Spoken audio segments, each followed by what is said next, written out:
In this video, I'm going to show you how to load the quilt on the frame.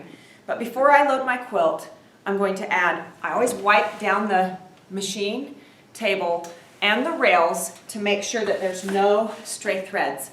Lint and stray threads will always cause you trouble. So it's a good habit to get into, to wipe down your machine, make sure there's no problem between each quilt because it's exposed and easily available. Okay, now we're going to load, and the first part that I load is the quilt top. The quilt top will always go onto this roller here. Now it's easy to remember which roller. Now we actually have it marked also, it says top, but the top always goes onto the part of the frame that can be lifted because when you're quilting you can lift your top. So if you ever get confused, just remember the quilt top always goes onto the lifting roller. Now to get it on the right direction, the easiest way to do it is to put your quilt right side up the way you want to see it. I lift this up to the other roller. So this is the roller that's attached here, and that way the top side of it is exposed and the top will get attached to it. Now I always throw the quilt up over the back because this is the way it's going to be when you quilt it, and it makes it easy to remember which way to put it on.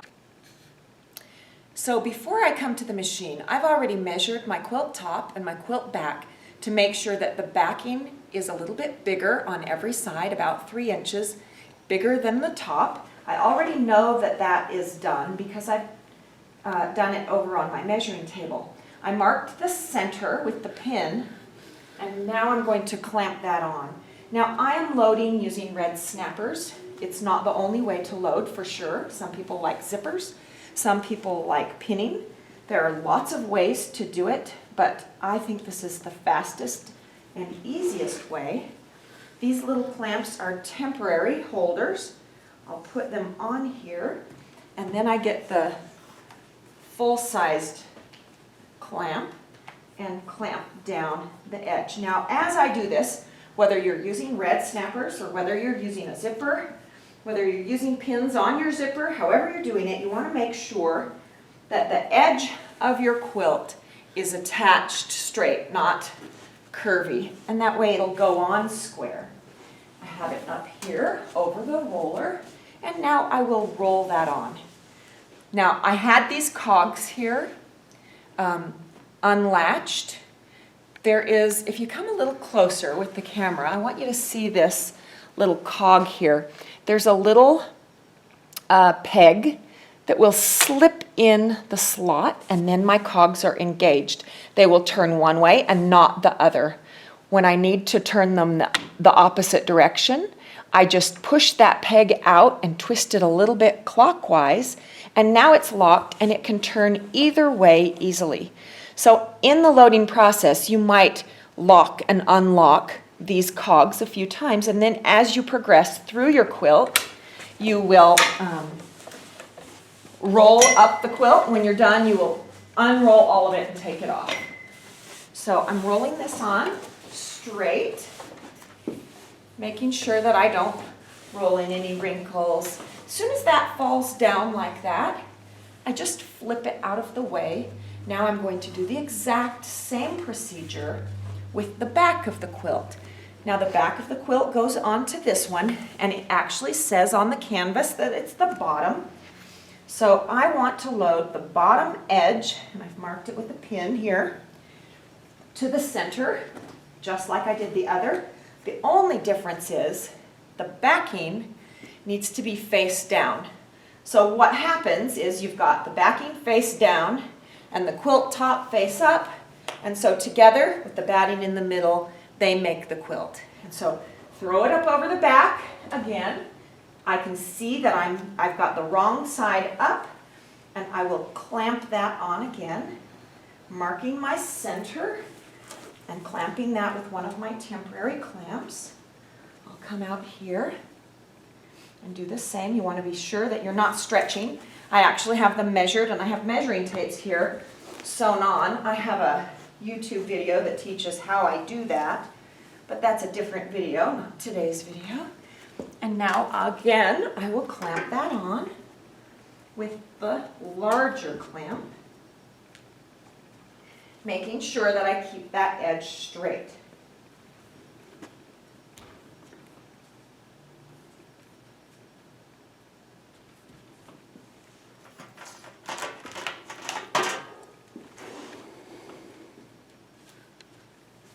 Took off the temporaries there in my pocket, and now I will roll this on. Again, I want it to roll on nice and smooth and straight.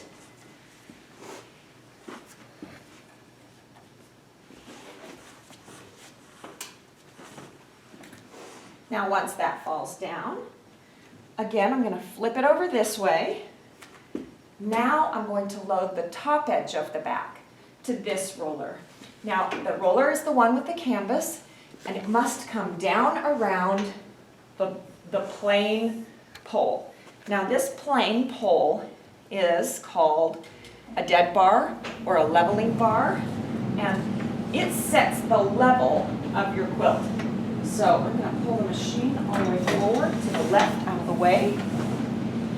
And again, I have the center marked with a pin. And I snap on another temporary holder. If that's in the way, you can get this to the front. And now I put on the last clamp.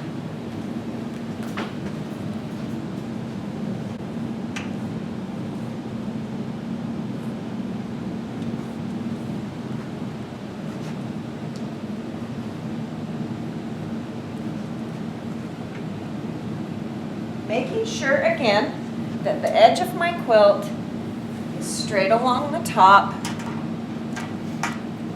and thoroughly pinned or clamped, or whatever method you're choosing to use. You have the edge thoroughly attached to the canvas. Now you're ready to get out the, now I want to engage this cog here. Now I'm ready to get out my batting and lay it down and baste it across the top. If you baste, you can pin if you prefer. But I'm going to lay the batting across here and then put it down through this groove. All right, now I'm ready to add the batting, sorry. So I put that down between the two layers of fabric. The top is flipped this way and there's this gap between the two rollers. And I spread that out. I know that I've cut my batting just a little bit bigger than my top, and I am now ready to baste across the top. Now I like to baste my batting down. Some people do, some people don't. It's your choice. I'm putting it on a basting stitch, and with the lightning stitch, this basting stitch offers a great baste. So I just sew across the top here. If you have it pushed all the way back, you can push your machine against the bar and it will give you a perfectly straight line because that bar constrains the machine. So I'm as far up as I can stitch, and I'm stitching a basting stitch to the top of my batting. And there we go. I know I have a straight line there.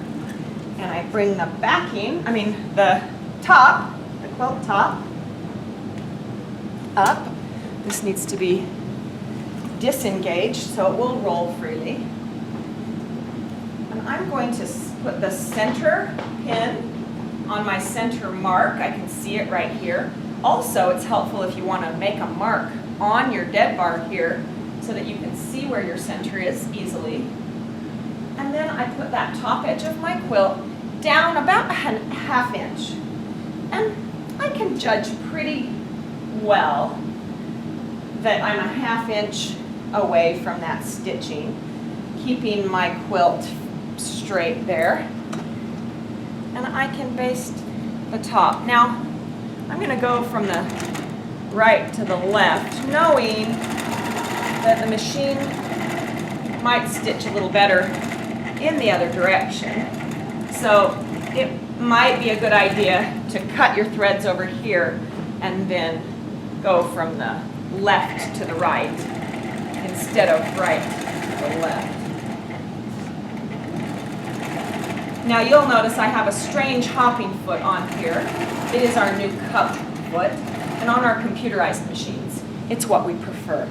So I am now ready to baste down the sides and quilt this quilt. And that's the end of loading.